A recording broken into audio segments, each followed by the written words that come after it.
Preserving the Heritage by Devidatta Mahapatra. A few days ago, I was watching the teleserial Bikram or Betal. The story set in ancient India goes like this.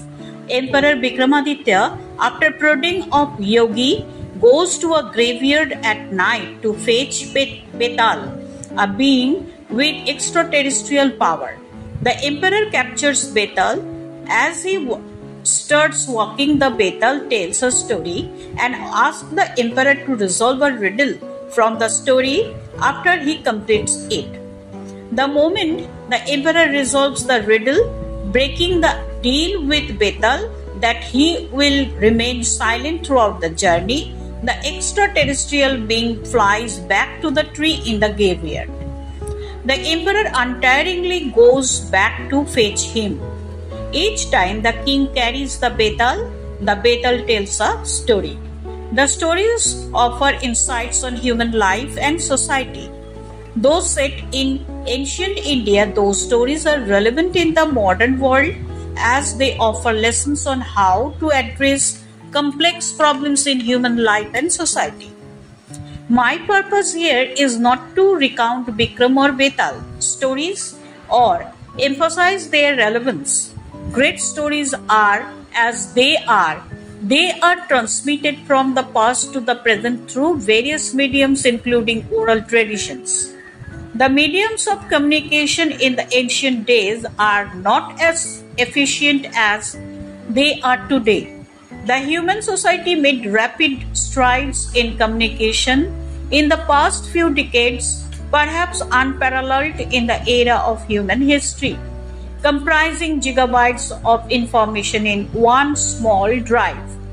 Besides oral traditions, other mediums in the past included cave paintings, writings on the cave walls, shrines, and writings on palm leaves. It is possible that many great stories like Bikram or Betal are hidden from public view and they are yet to be discovered. As Indian civilization continued unbroken despite onslaughts, it produced great works, whether spiritual or mundane.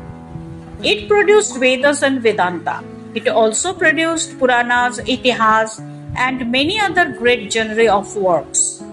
Sanskrit remained a lingua franca of India for hundreds of years and literature was produced in this language. Besides Sanskrit, the regional languages of which emerged in the ancient period to offer rich literature. Unlike many ancient civilizations, Indian civilization continued unbroken. There must be manuscripts written on palm leaves or in other forms hiding in old houses, temples, caves, ancient shrines, which are yet to be discovered. To give an example, Kautilya or Chanakya was unknown till the early 20th century. Now, we know that Kautilya's Arthashastra was a precursor to the realist school in politics, which became popular in the academic field in the mid and late 20th century. Kautilya, a professor of political science at Takshashila University in the ancient period, wrote Arthashastra, which combined insights from philosophy, economics, and statecraft. The world came to know the genius of Kautilya only in the 20th century, though now it is conclusively established that Kautilya was not a mythological figure, but an astute political and professor of the ancient period. To give another example, the famous caves of Ajanta and Ellora were lost to hundreds of years of neglect and fear until discovered during the colonial period. Our visitors become surprised to see and relish the marvels of ancient India, how the paintings made thousands of years ago are still vivid, how various postures of Buddha ignite our spiritual imagination, and how knocking on the pillar sounds like tabla music.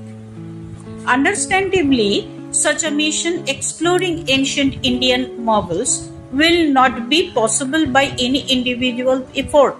It needs a large-scale drive, by the Government of India. Non-corrupt administrators, archaeologists, dedicated scholars are devote time and energy and go to mountains, caves, temples, excavation sites, and to all potential places to explore hidden gems. India lost many of those gems to foreign onslaughts, but despite all this, there are many hidden gems yet to be discovered.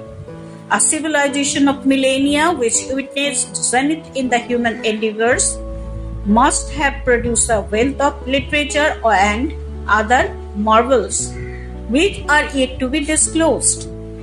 Sri Aurobindo articulated this well.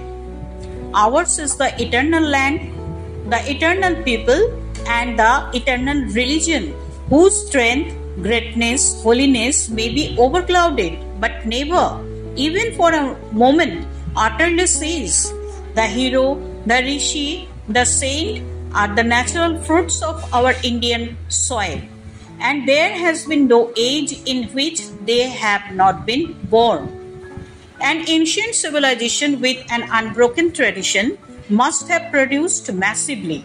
Sri Aurobindo, whose 150th birth anniversary is celebrated this year, articulated in his message after India's independence that India, with its rich heritage, can play a constructive role in building peace and harmony in the world. It is hence an imperative before the Indian government to employ resources to explore its heritage. This will also be an apt tribute to the great yogi, philosopher, and freedom fighter who turns 150 on August 15 this year. Thank you for listening to our article. We hope this article had been meaningful to you. Please like, share, and subscribe for more meaningful information. Thank you.